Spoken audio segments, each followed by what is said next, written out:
अस्सलाम वालेकुम फ्रेंड्स। आज की इस क्लास में हम टेट पेपर 1 का ईवीएस प्रीवियस ईयर का पेपर डिस्कस करेंगे। ठीक है, देखिए पहला क्वेश्चन है, ये नक्शे पहाड़ों, सतह मुर्तफ़ा, दरियाई वादियों और सहराओं के बारे में हकीकी और कुदरती अंदाज में तलबा को सिखाने में उस्ताद के लिए ज़्यादा मददगार होते हैं। इनमें से कौन सा नक्शा है जहाँ पर हम उस नक्शे की मदद से हम पहाड़ को और सतह मुर्तफ़ा को और दरियाई वादियों वगैरह का हम मुतालिया करेंगे और उनको समझेंगे, समझने में मदद मिलती है। कौन सा नक्शा है वो? तबई नक्शा। ठीक है, इसको हम बोलेंगे रिलीफ मैप्स भी बोलेंगे। ठीक है, इस नक्शे की मदद से हम इन तमाम चीज़ों को हम जान सकते हैं। अब आइए नेक्स्ट क्वेश्चन की तरफ। हाँ, यहाँ पर देखिए थोड़ा सा दिमाग लगाना है आपको। यहाँ पर देखिए पहला वाला जो दिया कंसेप्चुअल अंडरस्टैंडिंग, और इसको उर्दू में बोलेंगे तसव्वुरात की तफहीम। देखिए तसव्वुरात हो या हमारे पास कंसेप्ट हो, जो भी होता है ना, ये रिलेटेड होता है हमारे ब्रेन से, मालूम है ना, ये हमारे दिमाग से रिलेटेड होता है। जब हम किसी भी चीज़ को जब हम सोचते हैं तो हमारे दिमाग में उस थॉट से रिलेटेड क्या होगा, क्लासीफाई करेंगे। जैसे कि जब हमने किसी चीज़ को समझ लिया तो हम उस चीज़ को हम दूसरे चीज़ के साथ कंपैरिजन करेंगे और साथ ही साथ हम क्लासिफिकेशन भी करेंगे। तो वो होगा हमारा कंसेप्चुअल जो अंडरस्टैंडिंग है, ये जो हमारी दिमागी जो तसव्वुरात है, ये आएगा हमारा क्लासिफिकेशन से। यानी कि जब हम किसी चीज़ को समझ लिए तो हम उसको आसानी से क्लासिफाई कर सकते हैं। तो ये हो गया हमारा। अब आया देखिए यहाँ पर है हमारा इंफॉर्मेशन स्किल, यानी कि मालूमाती महारत जिसको बोलेंगे। जब आपके पास बहुत अच्छी खासी मालूमात रहेगी तो हम क्या करेंगे, आसानी से हम उसको एक्सप्लेन करेंगे, आसानी से हम अपना व्यू प्रेजेंट करेंगे, इंटरप्रिटेशन कर पाएंगे ना आसानी से। तो वही होगा हमारा इंफॉर्मेशन जो स्किल है वो रिलेटेड है हमारी इंटरप्रिटेशन ऑफ डेटा। ठीक है, अब आइए नेक्स्ट क्या दिया, ड्राइंग मैप्स, यानी कि जो भी हम मैप वगैरह का इस्तेमाल करके हम क्या करेंगे, हमारे एक डेस्टिनेशन प्लेस यानी कि हम अपने मंजिल तक पहुंच पाएंगे। तो सबको मालूम है ना, मैप्स की मदद से हम क्या करेंगे, हमारे डेस्टिनेशन प्लेस को रीच हो जाएंगे। हाँ, और एक ये तो सबको मालूम है, एप्रिसिएशन ऑफ वैल्यूज़। हाँ, जब कभी भी वैल्यूज़ की बात आएगी, जब कभी भी इक़दार वाला जो भी वर्ड आता है, यानी कि इक़दार है यहाँ पे, ठीक है, जब कभी इक़दार या वैल्यूज़ आएगा तब हमेशा क्या आना चाहिए, रिस्पेक्ट अदर ओपिनियंस, यानी कि हमेशा हम दूसरों की इज्जत की बात करते हैं। कहाँ पर? वैल्यूज़ में। ठीक है, अब आइए नेक्स्ट क्वेश्चन की तरफ। तो इस हिसाब से हमारा कौन सा ऑप्शन होगा, ये वाला जो है, कौन सा है ये हमारा, ये फर्स्ट ऑप्शन करेक्ट है। अब आइए नेक्स्ट क्वेश्चन की तरफ। हाँ, यहाँ पर देखिए जब आप 7th क्लास का फर्स्ट यूनिट पढ़ेंगे तब आपको वहाँ पर न्यूट्रिशन जो चैप्टर मिलेगा, उसमें आपको एक साइंटिस्ट के बारे में दिया गया। जो लिवाइजर है ना, ये इन्होंने किस पर काम किया, न्यूट्रिशन के ऊपर काम किया। ठीक है, न्यूट्रिशन के ऊपर किसने काम किया, लिवाइजर ने। तो यहाँ पर क्या दिया, the founder of modern science of nutrition कौन है, लिवाइजर है, और ऑप्शन नंबर 1 करेक्ट है। हाँ, यहाँ पर देखिए नेक्स्ट क्वेश्चन, दर्ज झेल में ग्रीन हाउस गैस की शिनाख्त कीजिए, यानी कि इनमें से कौन जिम्मेदार है, क्या हाइड्रोजन जिम्मेदार है, क्या ऑक्सीजन जिम्मेदार है, क्या नाइट्रोजन है, या फिर मीथेन है। कौन जिम्मेदार है ग्रीन हाउस गैस के लिए? तो ऑप्शन होगा हमारा मीथेन। तो 4th ऑप्शन करेक्ट है। अब आइए नेक्स्ट क्वेश्चन की तरफ। हाँ, यहाँ पर क्या दिया है क्वेश्चन, आबी ज़खायर में पानी की सतह की पैमाइश की जाती है। जो भी आबी ज़खायर होते हैं जहाँ पर हम पानी को रखते हैं, तो वहाँ पर हम पानी की सतह की पैमाइश के लिए हम कौन सा वर्ड इस्तेमाल करते हैं, ये क्या इस्तेमाल करेंगे, हम फीट का इस्तेमाल करेंगे।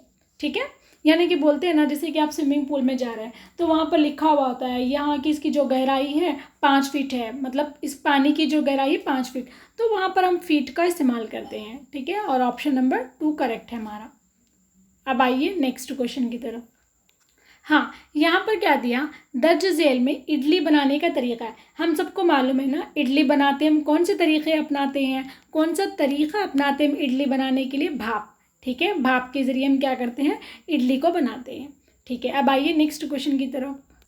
हाँ, यहाँ पर क्या दिया, जिल्द से मुतालिका बीमारियों का इलाज करने वाला डॉक्टर। देखिए, जब कभी भी जहाँ जहाँ जिल्द का नाम आएगा, जिल्द से मतलब होता है डर्मा। डर्मा जो वर्ड है वो होता है हमारा स्किन, यानी कि जिल्द से रिलेटेड है। तो इस जो डर्मा से जो रिलेटेड जो डॉक्टर होगा, स्किन से जो रिलेटेड डॉक्टर होगा, वो होगा हमारा डर्मेटोलॉजिस्ट होगा। अगर आप ऑन्कोलॉजिस्ट पढ़ेंगे तो ऑन्कोलॉजिस्ट क्या है, हमारा जो कैंसर वगैरह की जो जीन होती है, कैंसर जो जिम्मेदार होती है उसके लिए एक जीन जिम्मेदार होता है। ठीक है, कैंसर जो बीमारी है उसके लिए एक जीन जिम्मेदार है, वो है ऑन्कोजीन बोलेंगे, और उसका जो डॉक्टर है उसको बोलेंगे ऑन्कोलॉजिस्ट बोलेंगे। तो यहाँ पर इस क्वेश्चन के हिसाब से फर्स्ट ऑप्शन करेक्ट है। ठीक है, अब आइए नेक्स्ट क्वेश्चन की तरफ। हाँ, यहाँ पर क्या दिया कि मंदरजाल में ठहरे हुए पानी से पैदा होने वाली जो बीमारियाँ, देखिए जो ये जो डायरिया है हमारा, क्या है, ऑप्शन नंबर 2 है ना, डायरिया, इसहाल बोलते हैं जिसको। ये जो डायरिया है ना, वो क्या होगा, कंटामिनेटेड वाटर, यानी कि जब आलूदा पानी या फिर आलूदा ग़िज़ा जब हम खाएंगे, या आलूदा पानी या फिर आलूदा ग़िज़ा, अगर वैसी चीज़ों को हम खा रहे हैं या पी रहे हैं तो हमको कौन सी बीमारी हो सकती है, डायरिया होती है। ठीक है, ये एक प्रोटोजोन डिजीज़ है। जब हम प्रोटोजोआ के बारे में जब हम पढ़े थे 8th क्लास का सेकंड यूनिट में जब पढ़े थे, तब वहाँ पर हम अलग अलग बीमारियों के बारे में पढ़े थे, तो वो यहीं से आया। ठीक है, हाँ, अब आइए नेक्स्ट क्वेश्चन की तरफ।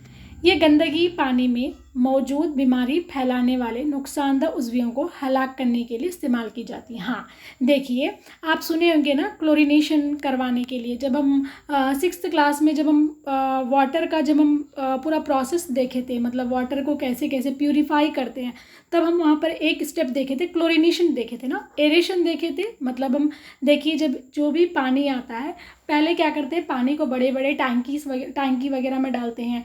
डालने के बाद हम क्या करते हैं, एरेशन करते हैं। एरेशन करने के बाद, एरेशन से क्या होता है, हम उसको हवा पास करते हैं, यानी कि वो पानी में हम क्या करेंगे, हवा को पास करेंगे।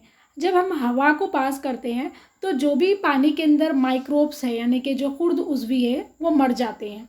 ठीक है, ताकि पानी हमारा साफ़ सुथरा हो जाए। फिर उसके बाद हम क्या करते हैं, क्लोरीनेशन करते हैं। तो इस वहाँ से ये क्वेश्चन आया, क्या बोलेंगे, क्लोरीन, यानी कि जब हम पानी को क्लोरीनेशन करेंगे तो पानी के अंदर मौजूद जो भी खुर्द उज़वी है वो क्या हो जाएंगे, मर जाएंगे, और हमारा जो पानी होगा वो साफ़ सुथरा हो जाएगा। तो ये क्लोरीनेशन ही है, ऑप्शन नंबर 1 करेक्ट है। नेक्स्ट आइए। हाँ, यहाँ पर दिया तिब्बी और सनती मकासद के लिए इस्तेमाल किया जाने वाला उनसर, ये हमारा लाइमस्टोन है। ठीक है, ऑप्शन नंबर 2 करेक्ट है। अब आइए नेक्स्ट क्वेश्चन की तरफ। हाँ, क्या है यहाँ पे, ये तो सबको मालूम है ना, नेपाल हिंदुस्तान के इस किनारे पर है। जैसे कि हमारा हिंदुस्तान का नक्शा है, हिंदुस्तान का क्या है, ये नक्शा है। तो यहाँ पर जो है, यहाँ पर है ना हमारा, इस तरफ जब जाएंगे हम, इस तरफ जाएंगे तो क्या होगा, ये हमारा वेस्टर्न पार्ट है, वेस्ट, इस तरफ हमारा वेस्ट है, तो इस तरफ हमारा ईस्ट है। ठीक है, और ये पूरा ऊपर में है ना, तो यहाँ पर आपको नेपाल मिलेगा। तो नॉर्थ ईस्ट साइड क्या होगा, हमारा नेपाल मिलेगा। ठीक है, हिंदुस्तान के नॉर्थ ईस्ट यानी कि शुमाल मशरक़ी हिस्से में हमको नेपाल रहेगा। अब आइए नेक्स्ट क्वेश्चन की तरफ। हाँ, देखिए, सिंध के लोग इस मुल्क से तिजारत करते थे, जिसके कई शहर तरक्की याफ्ता थे।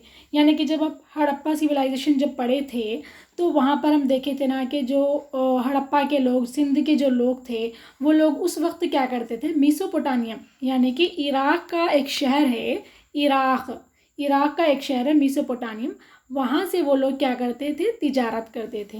तो ऑप्शन नंबर क्या होगा, 3। अब आइए नेक्स्ट क्वेश्चन की तरफ। हाँ, ये देखिए चावल ज़्यादातर इस पर मुश्तमिल होता है। देखिए, चावल में क्या होता है, कार्बोहाइड्रेट ज़्यादा होते हैं। ठीक है, दाल में, जबकि दाल, अगर क्वेश्चन ऐसा भी आ सकता है कि दाल में क्या मौजूद होता है, दाल में क्या होगा, प्रोटीन मौजूद होता है। और दूध में क्या होता है हमारा, प्रोटीन भी होगा, कैल्शियम भी होगा। तो यही है हमारा। चावल में क्या होगा, कार्बोहाइड्रेट होगा। अब आइए नेक्स्ट क्वेश्चन की तरफ। हाँ, ये बहुत अच्छे से सुनिए। यहाँ पर क्या दिया, एक करेक्ट पेयर यानी कि सही जोड़ा को हमको चूज़ करना है। यहाँ पर देखिए, ये तो बहुत बार क्वेश्चन आएगी। ब्रोफिलम क्या है, एक ऐसा वो क्या बोलेंगे हम, झाड़ या एक ऐसा पत्ता है, एक ऐसा पत्ता है, वो क्या करेगा, उसकी मान लीजिए ये आपका एक पत्ता है, ब्रोफिलम का पत्ता है। तो यहाँ पर एक कलर यहाँ पर आया, यहाँ पर क्या होगा, इसकी जो बरकी कलियाँ बोलेंगे, इसके जो किनारे किनारे से भी क्या होता है, नए पौधों को ये फिर से जन्म दे सकता है। यानी कि इसके पास एक ऐसी सलाहियत है कि इससे फिर नए पत्ते जन्म ले सकते हैं और एक नया पौधा बन सकता है। वो कौन है, वो ब्रोफिलम। ठीक है, वो यही बोल रहा है। क्या बोल रहा है, new plants grow from the birds. किससे ग्रो कर रहे हैं, बर्ड्स से। यानी कि जो कलगी, यानी कि एक पत्ता है, पत्ते की जो कलगी है, बल्गी जो कली है, वहाँ से एक नया क्या होगा, पत्ता, और पत्ते से क्या होगा, पौधा भी जन्म ले सकता है। वो है हमारा ब्रोफिलम। तो ऑप्शन नंबर 3। ठीक है। और अगर आप, ये तो पत्तों की बात है, इसी तरह क्या होगा, जानवरों में अगर हम बात करेंगे, प्लैनेरिया एक ऐसा जानवर है, यानी कि छोटा सा एक आबी जानवर है प्लैनेरिया। अगर आप उसको है ना, अगर आप उसको एक हिस्सा काट भी देंगे, तब भी क्या होगा, वो फिर से वो अपने आप को ग्रो कर लेगा, फिर से अपने आप को बना लेगा वो। ठीक है, वो आगे पढ़ेंगे। ये देखेंगे, हाँ यहाँ पर देखिए, दर्ज झेल में ये हशरात खोर है। ठीक है, हाँ, सबसे पहले ये हमको ये मालूम करना होगा कि हशरात खोर पौधे क्यों होते हैं। पौधों को हशरात खोर बोल रहे हैं, यानी कि ये पौधे ऐसी जगह पर उगते हैं जहाँ पर नाइट्रोजन की कमी होती है। तो वो पौधे क्या होते हैं, फिज़ा से नाइट्रोजन को नहीं ले पा रहे, लेकिन पौधे को ज़रूरत है नाइट्रोजन की। तो वैसे में वो पौधे क्या करते हैं, हशरात का शिकार करते हैं। तो हशरात का शिकार कैसे करते हैं, पौधे अपने आप को खूबसूरत बना लेते हैं। ठीक है, तो उन खूबसूरती को देखकर हशरात क्या होते हैं, उनकी तरफ राग़िब होते हैं। जैसे ही उस पौधे के ऊपर हशरात आया, पौधा क्या करता है, पौधे का फूल क्या करता है, उस हशरात को क्या करेगा, अपने अंदर ले लेगा और उसको खा जाएगा। तो उन पौधों को हम बोलेंगे हशरात खोर पौधे बोलेंगे। ठीक है, उसकी जो एग्जाम्पल है यूट्रिकुलेरिया और निफेंथस भी है। ठीक है, हाँ, ये देखिए, जो एलोवेरा जो ये है, ये एलोवेरा तो होगा ही नहीं। क्यों, क्योंकि ये एलोवेरा जो है ऐसी जगह पर उगता है जहाँ पर पानी की कमी होती है। ठीक है, तो इसका जो ऑप्शन है हमारा 4 है। अब आइए नेक्स्ट क्वेश्चन की तरफ। ये देखिए, एक शीरखोर बच्चे की रीढ़ की हड्डी में फ़िक्रों की तादाद होती है। यानी कि जो एक छोटा सा जो बच्चा है, उसकी जो रीढ़ की हड्डी स्पाइनल कार्ड में जो होगी, वर्टिब्रे कितने होगी, 33 रहेगी। कितना होगा, 33। तो ऑप्शन नंबर 1 करेक्ट है।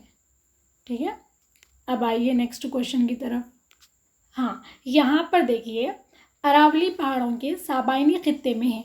देखिए, सबसे पहले हम ये जानेंगे कि अरावली माउंटेन क्या है। अरावली जो पहाड़ है, बहुत ही पुराना सा पहाड़ है, बहुत ही पुराना, 740 मिलियन ईयर्स अगो, यानी कि 740 मिलियन ईयर्स पहले का क्या है, पहाड़ है ये। हिमालय पहाड़ तो अभी भी नया नया माउंटेन है बना है। तो ये जो अरावली माउंटेन जो है, बहुत ही, अब मान लीजिए एक माउंटेन है। ठीक है, ये आपका पहाड़ है, पहाड़ की ऊंचाई। तो इस पहाड़ के इस तरफ का माहौल बिल्कुल अलग है और इस तरफ का माहौल बिल्कुल अलग है। क्यों अलग है, देखिए, ये देखिए, पहाड़ है आपका, ऊंचाई है। यहाँ पर जो है, यहाँ से क्या है, गर्म हवाएं जा रही है और ऊपर को उठ रही है, और साथ साथ में क्या हो रहा है, पानी को भी ले जा रही है, और ले जाने के बाद यहाँ पर बादल बन रहे हैं। ठीक है, यहाँ बादल बन रहा है, लेकिन क्या है, ये जो बादल है यहाँ तक नहीं आ पा रहे, यहाँ तक बादल नहीं आ पा रहे। क्यों नहीं आ पा रहे, क्योंकि ये जो पहाड़ है, पहाड़ की जो ऊंचाई है ऐसी है, और ये इस बादल को यहाँ पर जाने नहीं दे रही है।